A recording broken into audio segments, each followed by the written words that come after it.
Public Sénat.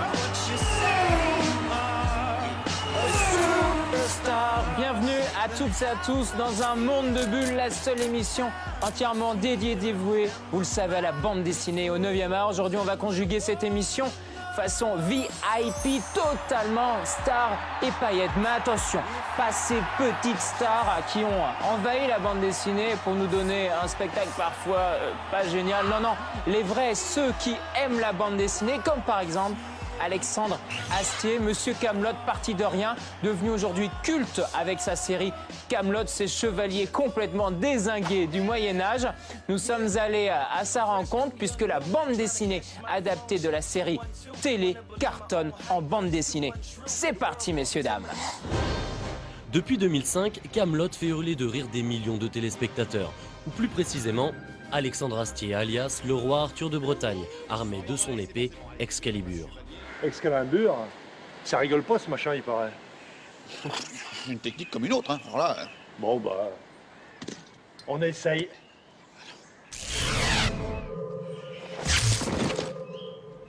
Un roi Arthur flanqué de tous ses chevaliers de la table ronde, des chevaliers loin, mais alors très loin, des figures chevaleresques des légendes arthuriennes et de la quête du Graal. Moi j'ai arrêté le Graal. Comment j'ai arrêté le Graal? Au bout d'un moment, c'est un truc à se casser les dents, ça. Non, moi je m'occupe de mon cas, c'est déjà pas mal. Je vais m'occuper de votre cas, moi aussi. Mais depuis 2006, Kaamelott, c'est aussi une bande dessinée dont les éditions Casterman nous ont livré il y a peu le 5e tome. Une fois n'est pas coutume, dans cet opus, Perceval et Caradoc repartent à l'aventure. Excusez, c'est juste pour vous dire, je vais pas pouvoir rester aujourd'hui. Faut que je retourne à la ferme de mes vieux. Il y a ma grand-mère qui a glissé sur une bouse. C'est le vrai merdier. 3 tomes après leur quête d'un tabouret magique, ces deux preux chevaliers s'en vont cette fois pour fendre le serpent géant du lac de l'ombre. Il y a un épisode qui s'appelle Le Serpent Géant dans la saison 1, où ils reviennent d'une mission où au lieu de revenir en ayant flingué un serpent géant, ils ont flingué une anguille grande comme ça, et Arthur est hors de lui parce que la gloire n'est encore pas au rendez-vous pour sa table ronde. On est resté sur le bord. Moi j'avais juste enlevé mes bottines. On avait de l'eau jusqu'aux genoux à peu près. Et le serpent géant, il est venu vous attaquer juste au bord du lac? Ah oui? Dans sa dos? À peu près, ouais.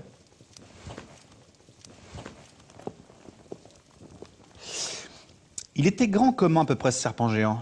Oh, à vue de nez, il était long comme ça. Donc il les renvoie de là d'où ils viennent pour qu'ils retournent flinguer le vrai serpent géant. Cet album raconte quand ils y sont retournés. Est-ce qu'ils l'ont vu, est-ce qu'ils l'ont chopé, est-ce qu'ils l'ont tué, est-ce qu'ils ont réussi?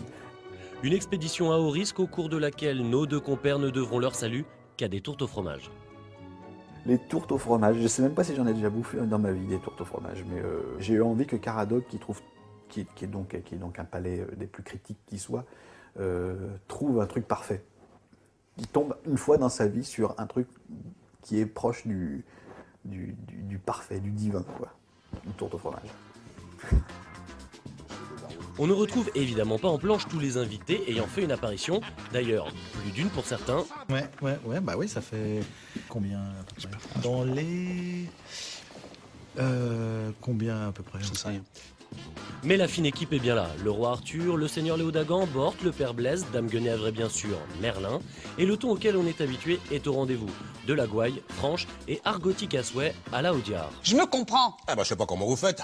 Ma parole, des engins comme vous, ça va se fournir avec une notice. Hein. Avec mon père, Audiard, on a vraiment tout bouffé, on a tout bouffé plusieurs fois, puis on a tout bouffé comme des acteurs en plus, c'est-à-dire qu'on regardait le moins de détails, et il nous arrivait même de couper le son sur des films et de le refaire par-dessus. Genre, moi, il y a des films que je connais vraiment par cœur du début à la fin, à la réplique près. Hein. Surtout le Cave sur Bif, Les Vues de la Vieille. Pour moi, sont les meilleurs, c'est 2 Grangier en plus. Dans la BD, c'est un peu plus dosé, parce que ça peut très vite devenir indigeste, qu'il y ait des pavés de texte de toutes les pages, il y a des trucs comme ça, c'est chiant. C'est un peu moins grossier, c'est-à-dire qu'il n'y a pas vraiment de grosse grossièreté comme des fois dans la série. C'est honteux! C'est bon, y a pas de quoi en chier une galette. C'est moins classe à lire une grossièreté qu'à entendre. Donc j'ai pas envie d'écrire des grossièretés. Donc c'est plus... ils disent les mêmes conneries en substance, mais je fais gaffe au langage plus que dans la série où, comme je sais que ça va être deep et que je vais pouvoir le diriger comme je veux. La série n'en finit pas de se décliner. Sur le petit écran, en passant des formats courts des premières saisons à 48 minutes pour la dernière, le livre 6, mais aussi en bulle donc, un format qui donne des ailes à l'imagination débordante d'Alexandre Astier. Pour moi, Kaamelott, depuis le début, c'est un monde médiéval fantastique, où il y a la magie, où il y a les interventions divines, où il y a vraiment des monstres, tout un bestiaire de médiéval fantastique, et c'est un truc dans la série télé, on le voit moins, quoi. Enfin, s'il y a une bataille, on l'entend plus qu'on la voit, on la voit sous un certain angle, c'est que c'est à l'économie, quoi. Alors ça donne des trucs qui sont particuliers, mais la BD, en fait, la BD, c'est ce que Kaamelott devrait être dans un monde idéal. Et pas beau, mon Graal?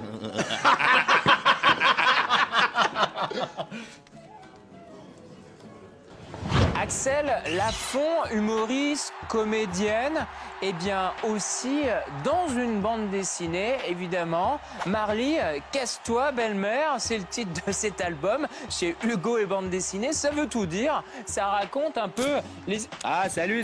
Ouais, ça raconte les histoires, évidemment, d'Axel Lafont et de sa belle-mère, bref, des relations parfois compliquées, et vous allez le voir aussi en musique. C'est parti.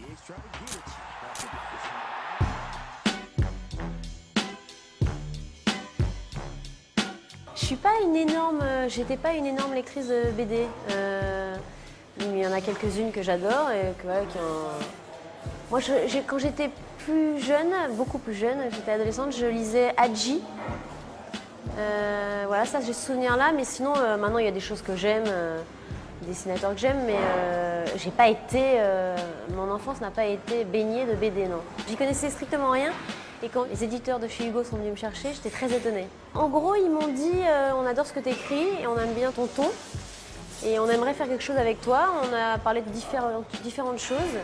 Et celle qui m'a vraiment attirée, c'est la BD, bizarrement. Aussi parce que j'y connaissais pas grand-chose. En général, quand j'y connaissais pas grand-chose, j'aime bien y aller. Et voilà, donc j'étais un peu briefée sur comment on écrit une BD, parce que c'est une écriture un peu particulière quand même. Et je me suis lancée.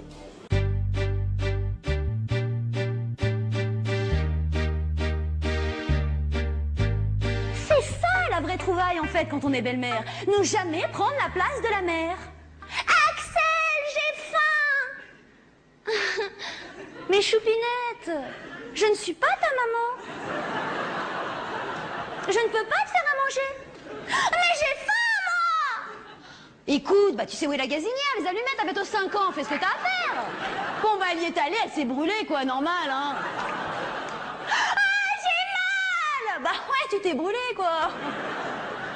Mais tu sais, moi, je peux rien faire, c'est pas à moi de te soigner, hein. C'est con, en plus, j'avais de la biafine.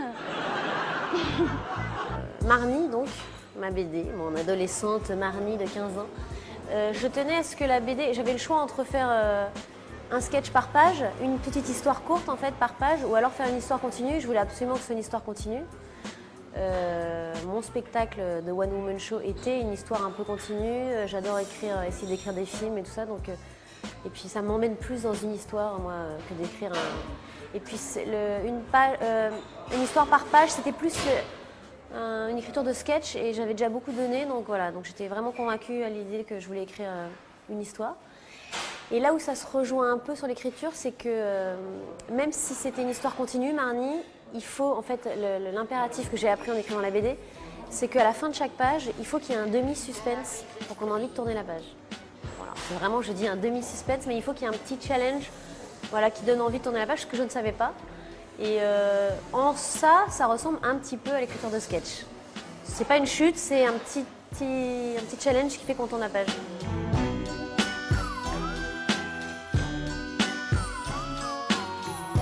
Et ben, j'ai pas eu beaucoup de mal. D'abord parce que je suis quand même entourée de jeunes.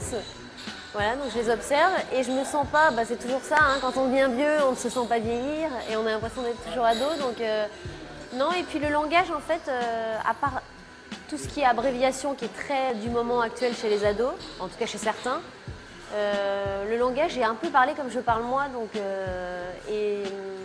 j'ai un peu fait gaffe à rajouter un peu leur expression et tout ça, mais pas trop non plus, parce que je voulais pas que ça soit un peu caricatural. Donc je suis restée proche de ma façon de parler, qui est encore un peu osée et trash pour certains, et en même temps assez proche de celle des ados. Donc voilà, et c'est ma plus grande réussite dans cette BD, c'est que tous les ados qui l'ont lu m'ont dit qu'ils parlaient exactement comme ça. Donc voilà, je suis pas tombée à côté, j'ai l'impression. Donc ça, c'était important pour moi. Tac, tac, tac, au port du paradis. Alors ça c'est autre chose, un truc que je sors à part, mais qui en fait je relis à Marny parce que je trouve ça assez cohérent. Et oui, j'ai pris avec un de mes petits frères, ce que tout le monde a fait 100 fois, mais nous on l'a concrétisé, on a repris des gros standards américains, on les a traduits en français. Et donc ça donne, je sais pas, comme une pucelle de Madonna, bisous de Prince, toc toc toc au port du paradis de Dylan. Tac, tac, tac, au port du paradis. Tac, tac, tac, tac, tac, au port du paradis. Et comme c'est une adolescente, Marny, et qu'elle adore la musique, forcément, et que forcément elle a un MP3 ou un iPod sur les oreilles, elle va chanter ça et elle va écouter ça, ouais. Donc le tome 2 commence comme ça.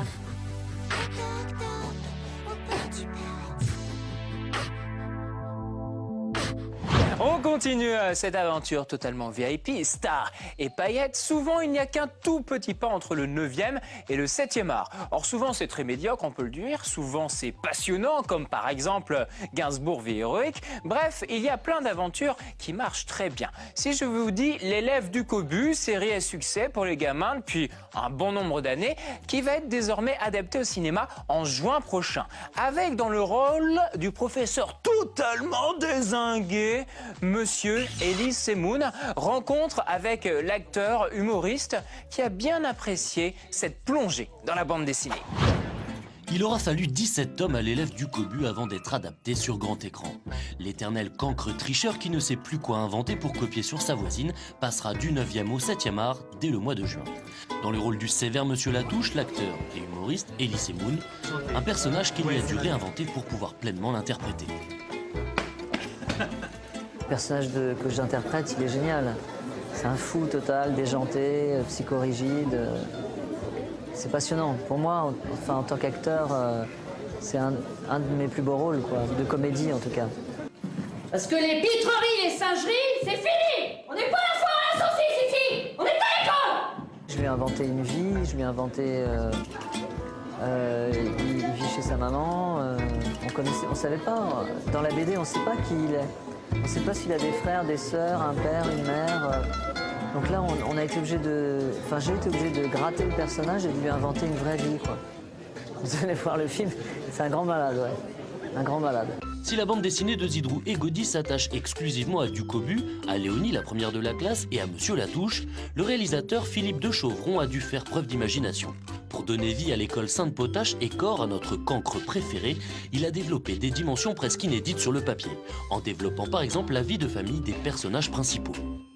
Il faut être à la fois extrêmement fidèle à l'univers des créateurs, aux personnages. En même temps, il ne faut pas hésiter à trahir aussi tout ça pour réinventer, se réapproprier l'histoire et réinventer un peu tout.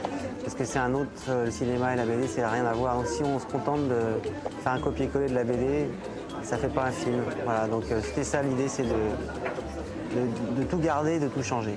Du Cobu, c'est des planches d'une page, des gags.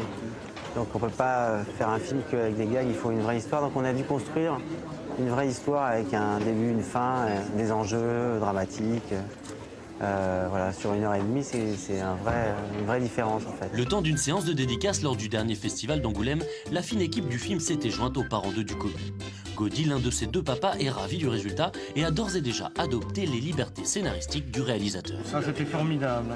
C'était formidable et vraiment très émouvant de découvrir d'un seul coup du Cobu, Léonie, Monsieur Latouche en vrai. J'avais l'impression d'être entré dans ma page.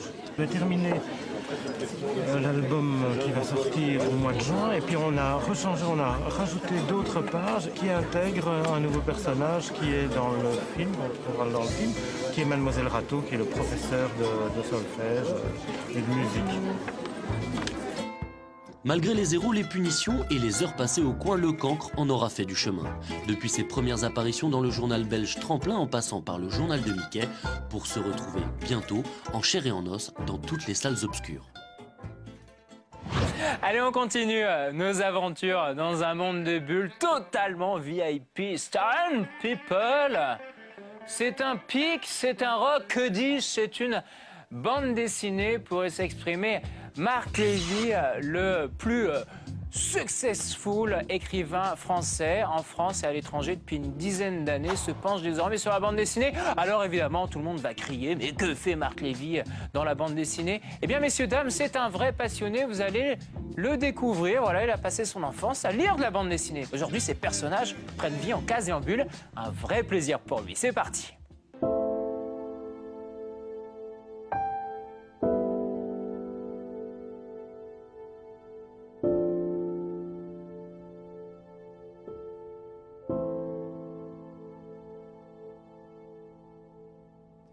C'est en imaginant un conte pour son fils que Marc Lévy écrivit les premières lignes de son roman « Et si c'était vrai », celui qui le révéla au grand public. C'était il y a 10 ans. Avant de devenir le romancier contemporain français le plus lu, ici et ailleurs, Marc Lévy a été un enfant plongé dans ses bandes dessinées. J'étais gros consommateur de bandes dessinées et de toutes sortes de bandes dessinées. J'étais rubrique à braque, très Gottlieb, très Dargaud, plus Spirou que Tintin. Pas très comics, mais pas très comics dans la famille des Marvel, mais en revanche très accro à tout ce qui était BD parallèle et ensuite très vite à l'univers de Van Damme, au Chant des Striges, mais très éclectique, je veux dire, de Jean et Pierre-Louis en passant par Black et Mortimer bien sûr. Mais je dois avoir chez moi dans des cartons à peu près 2000 BD. J'étais un fou de ça. En plus, il y avait quelque chose d'assez délicieux quand j'étais adolescent, c'est que la BD était très mal vue. Alors je dis assez délicieux parce que comme tout interdit, elle n'en était que plus passionnante.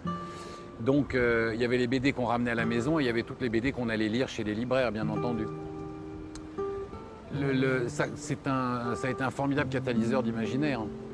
Quand j'étais adolescent, mes parents, par exemple, la génération parentale, voyaient la BD comme l'ennemi du livre. Alors que j'ai toujours été certain qu'elle était le complément du livre. Et que lorsqu'un jeune adulte ou un adolescent découvre le plaisir de la lecture par la bande dessinée, il aura ensuite envie de le prolonger dans l'univers du roman. L'univers des romans de Marc Lévy a été porté au cinéma, plusieurs fois. Le 9e art, le romancier en rêvait, mais il aura fallu attendre. Attendre une rencontre pour que 7 jours pour une éternité se lisent autrement. C'est un vieux rêve d'enfant parce que comme je suis vraiment fan de BD, c'était pour moi presque un rêve d'enfant plus grand que l'idée d'être adapté au cinéma. Et le fait d'avoir été adapté par Corbeyran et SP est quelque chose qui correspondait vraiment à ce rêve-là. D'abord parce que je suis fan du travail de Corbeyran et j'étais absolument fan du Chant des Striges. J'en ratais jamais un et je n'en rate jamais un. Donc c'était vraiment un rêve d'enfant. Écoutez, c'est drôle parce que là, il y a eu une vraie complicité entre SP, Corbeyran et moi. C'est-à-dire que SP et Corbeyran ont eu la grande générosité de m'envoyer des propositions de croquis. Des croquis, vous voyez, des croquis de propositions. Et donc, il y a eu comme ça plusieurs esquisses pour Zofia, il y a eu plusieurs esquisses pour Lucas, pour Pilguez, etc. Et ça m'a permis voilà, d'aller dans une direction plutôt que dans une autre. Et je leur ai dit, bah tiens, je le vois plus comme ça que comme ça. Et en même temps, je ne suis pas allé plus loin que ça parce que je voulais que certains personnages ne correspondent pas du tout à ce que j'ai en tête. Pour une raison très particulière, qui est que dans l'univers du roman, moi je n'ai volontairement jamais décrit mes personnages. Ça fait partie de mes règles de travail. Pourquoi? Parce que je considère que le métier du romancier, c'est de provoquer l'imaginaire et que la grande originalité du roman, ce qui fait l'originalité du roman plutôt par rapport au fait de raconter une histoire dans un film ou dans une BD justement, c'est de laisser à chacun le pouvoir d'imaginer un personnage tel qu'il le souhaite, sans rien lui imposer.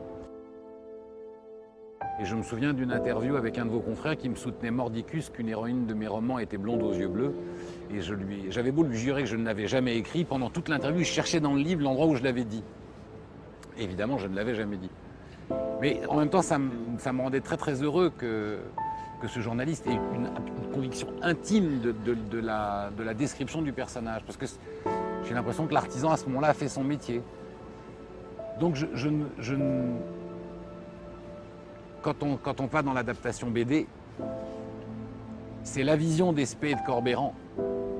Et elle me va très bien. Mais ça ne veut pas dire pour autant que c'est ainsi que moi je voyais les personnages. Sous la plume de Corbeyran, sous les crayons d'Espée, 7 jours pour une éternité ne s'imagine plus. Le roman et ses personnages se dévoilent. L'histoire d'amour impossible entre Zofia et Lucas, entre deux êtres que tout oppose, prend forme et s'incarne. Le temps d'un album, pour le lecteur comme pour l'auteur. J'ai retrouvé l'atmosphère du roman et j'ai eu l'impression de renouer avec eux. Moi, c'est assez particulier. Je sais qu'il y a pas mal de confrères écrivains qui le vivent de la même façon. Quand un roman se termine, j'ai un espèce de roman blues. Et cette sensation un peu triste de raccompagner des copains ou des amis avec lesquels j'ai passé un an et demi de ma vie, les raccompagner dans une gare ou dans un aéroport et de les y laisser en n'ayant pas toujours la certitude que je les retrouverai un jour.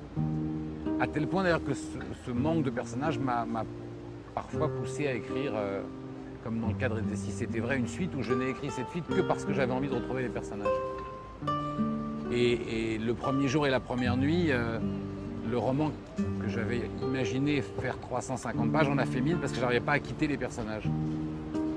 Donc là, de les retrouver, ça a été un très très grand plaisir.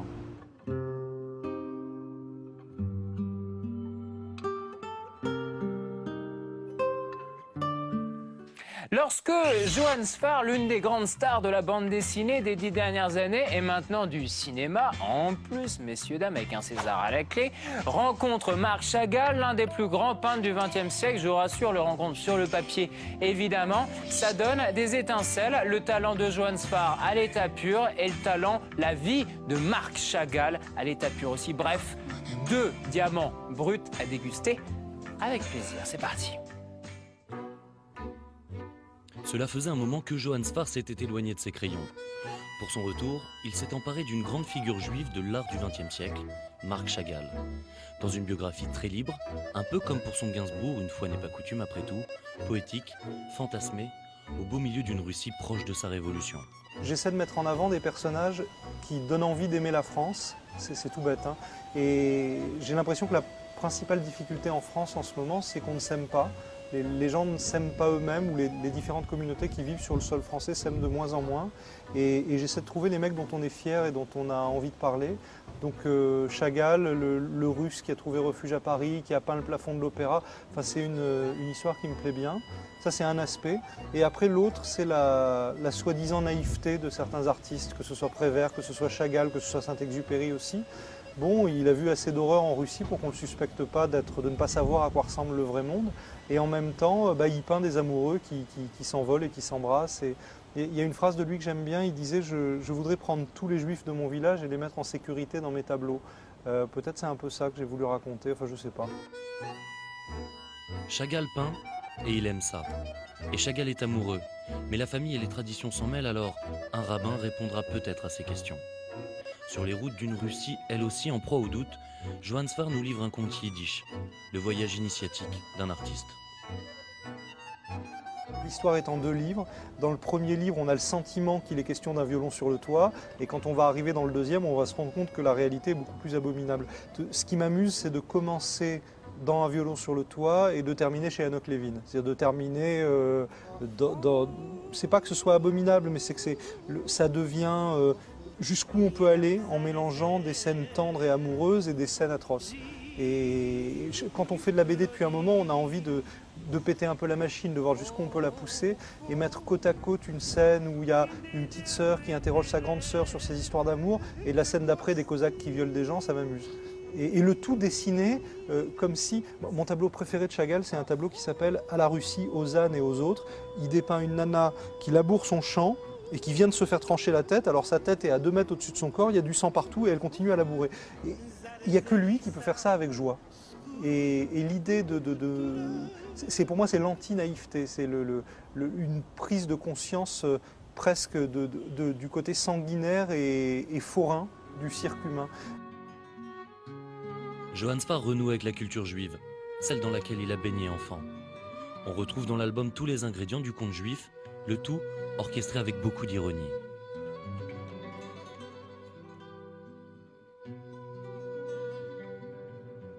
Il y a le mec qui veut pas marier sa fille, il y a le gars qui veut l'épouser, il y a le rabbin qui est censé donner des bons conseils, sauf que le rabbin, quand on va chez lui, il dort, donc on est obligé de s'imaginer ce qu'il a dit, sauf que la fille, finalement, en fait, elle n'est pas du tout amoureuse de ce mec-là, sauf que ceci, sauf que cela. Et pour moi, rendre vivante une tradition, c'est exactement ça.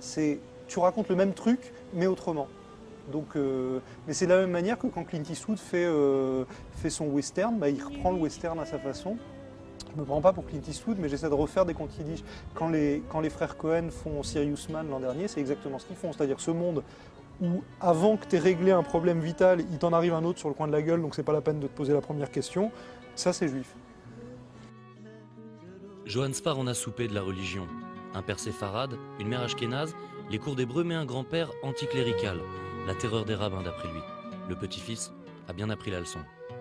Il y a une idée de Chagall qui énerve beaucoup tout le monde. Chagall explique que le Christ est un des grands prophètes du judaïsme.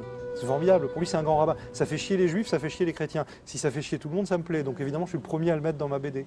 Et à mettre un personnage d'ailleurs qui se prend pour Jésus. Et... peut-être que c'est lui. Peut-être que Jésus était un pauvre juif russe des années 10. Mais en tout cas, il prend des coups de pied partout. Quand il va dire qu'il est le Christ, les Juifs le cognent, les Cosaques le cognent, tout le monde le tape. Et son seul copain, c'est Chagall, parce que Chagall se borne à le dessiner en lui disant « tu es un Juif comme les autres ». Et à un moment, des Cosaques veulent tous les tuer, et Chagall lui dit « toi aussi, Jésus, taille-toi, parce que sinon ils vont te prendre pour un Juif et ils vont te faire autant de mal qu'aux autres ». Et j'aime bien être dans ces bêtises-là. J'adore la religion parce que c'est la pensée la plus absurde au monde. Dieu, je l'aime autant que le Père Noël. Mais c'est pas parce que je l'aime que je vais lui passer toutes ces conneries. Donc tant qu'il reste confiné à l'espace privé, aux souvenirs de famille, il me fait très plaisir. S'il commence à vouloir envahir la rue et l'espace politique, pour moi c'est juste pas possible.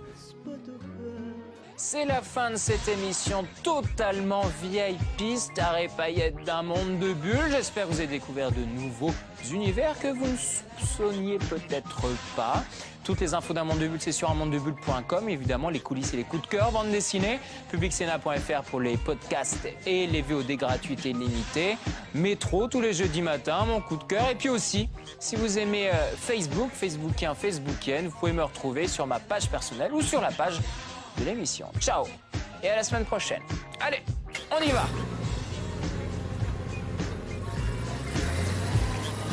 Corrigez votre attitude, il en était bien temps. Éliminer les mots du cœur, mais non, mais non, mais non. Mais non, mais non, non, non, mais non, mais non, non. Oui, vous pensez, oui, vous savez, mais peu importe, vous demeurez dans cet état où l'esthétique demeure à vos portes. Stop, je vise le naturel, détruis l'artificiel. Ce point de vue reste personnel.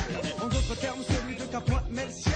Dire que certains ignorent les bienfaits de leur propre personnalité, mais vaut rire. La spontanéité reste mon propre point de mire. Pire, ce dont la langue, dans notre activité, que de s'agiter dans le vent. Non, si, oh, oui, que la même gelée, oh non.